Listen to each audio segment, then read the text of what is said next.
Yeah, double with him.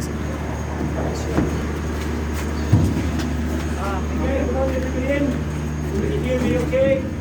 Okay, welcome. This is a fire demonstration box. You see we've set up the same type of crib as we had outside. We have a smoke detector, actually a heat detector on the ceiling, and we have a little workstation set up. The amount of pallets we have in here, we think, simulates about 1/3 of the fuel load of the average staff member's container. Okay, 1/3 of the fuel load. Here at the front, I've got 3 bottles. One bottle is full, one bottle is half full, one bottle is empty. It is just water. Above your heads is a vent. We'll have that vent open initially, just until the fire reaches a stage in its development where it's no longer safe for us to remain inside. Then we will move back beyond the metal barrier, which is called a baffle. That's just there to keep the products of combustion inside and to give us a better demonstration. When I tell you to move back, what I'll ask you to do is just move back beyond the baffle. People can kneel close to the baffle, but stay low as you move, okay? When we do this for real, if any of you come as volunteers and become a BA wearer, a reading apparatus wearer, you will remain within this compartment during the entire combustive cycle. So, same thing, same gig. Anybody got any questions? Katie, you got my matches? Let's try it again, eh? One match. Let's see how this goes.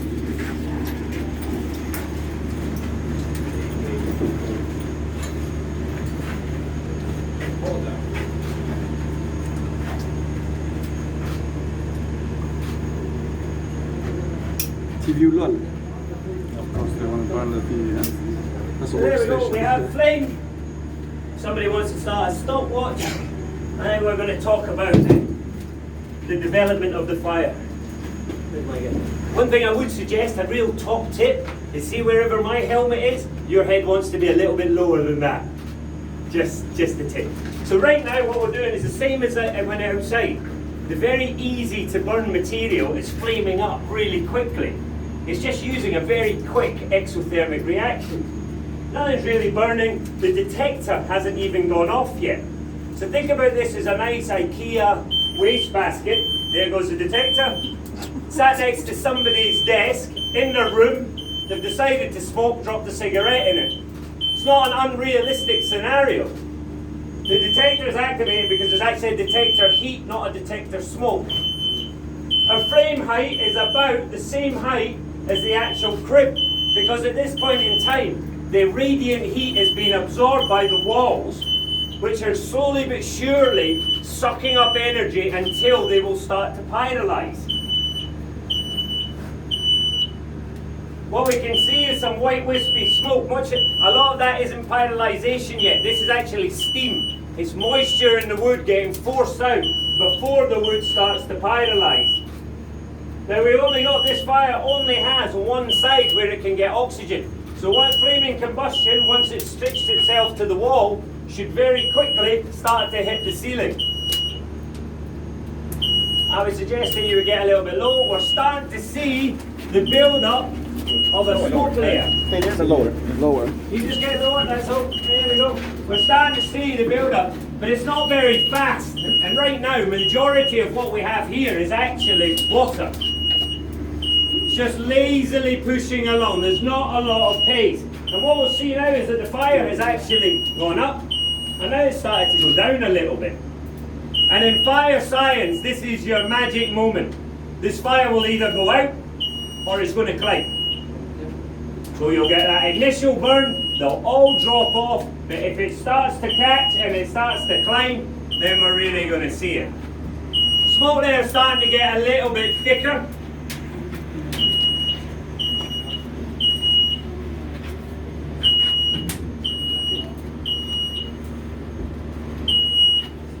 But you can see it's still not moving with much speed. It's not moving with much speed because we haven't created a lot of pressure yet. As the fire heats up the air, it's creating pressure. Pressure has to balance. As the pressure of the hot boiling gases leaves, you will see the cool air rushing in along the floor. We're just starting to get pyrolization on the right hand panel. just starting to happen here.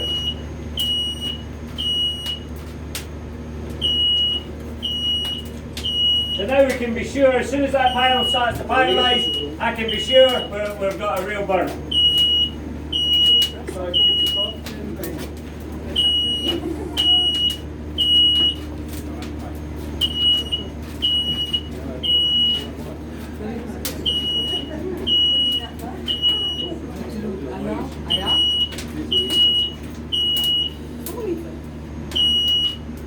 We've still not got any blackening on the ceiling, so the convected heat isn't really transferring much. But we're starting to see an intensity within the fire crib, which means more combusted gases are being given off. Panel on the right is now starting to really blacken up. The rear is starting to blacken up. And we will get flame cling very shortly.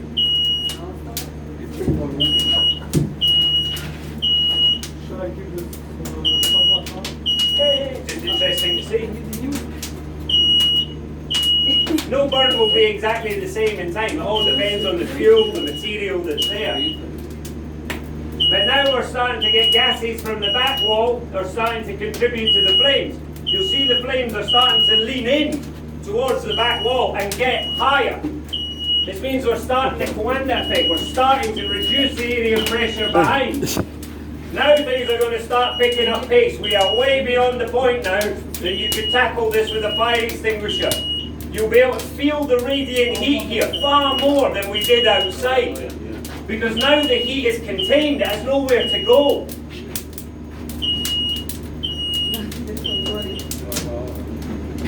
Ceiling temperature is such that actually, if you listen to the smoke detector, it's starting to fail.